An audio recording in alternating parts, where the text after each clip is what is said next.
Yan. Magandang gabi mga kapatid, mga kuya, ate, bunso. Magandang gabi sa inyong lahat. Ito po yung punlang agarwood dito sa aming greenhouse sa Hagbil. Ayan, sa mga nais pong bumili, gustong magtanim ng agarwood, maaari po kayong bumili dito sa aming greenhouse sa Hagbil. Maaari po kayong magsadya dito sa aming greenhouse at makipag-ugnayan po sa aming presidente para po kayo makabili ng ganitong puno. Ayan po yung agarwood.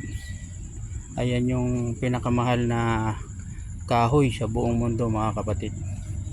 Yan yung tinatawag na agarwood. Ayan. Maraming salamat po sa inyong panonood at mag-PM lang po sa mga nais na bumili nitong punong agarwood. Maraming salamat.